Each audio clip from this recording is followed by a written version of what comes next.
ভাবুন তো 239 জন যাত্রী নিয়ে আকাশে উড়ল একটি আধুনিক বিমান, আর কয়েক মিনিট পরেই পৃথিবীর সাথে তার যোগাযোগ একেবারে হারিয়ে গেল। কোনো বিপদ সংকেত নেই, কোনো খোঁজ নেই। এটাই বিশ্বের সবচেয়ে বড় বিমান রহস্য। মালয়েশিয়া এয়ারলাইন্স ফ্লাইট MH370 2014 সালের 8ই মার্চ কুয়ালালামপুর থেকে বেইজিংয়ের পথে উড্ডয়ন করে ফ্লাইট MH370। উড্ডয়নের 40 মিনিট পর শেষবার যোগাযোগ হয় পাইলটের সাথে। তারপর হঠাৎ বিমানের ট্রান্সপন্ডার বন্ধ হয়ে যায়, আর সেটি রাডার থেকে অদৃশ্য হয়ে যায়। এরপর শুরু হয় ইতিহাসের সবচেয়ে বড় অনুসন্ধান। 26টি দেশ মিলে খুঁজেছে প্রায় 1,20,000 বর্গ কিলোমিটার এলাকা।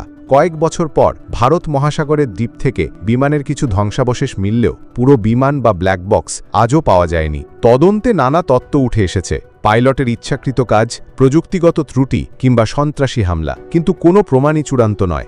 আজও প্রশ্ন রয়ে গেছে, MH370 আসলে কোথায় হারিয়ে গেল, আর 239 জন মানুষের ভাগ্যে কি হয়েছিল?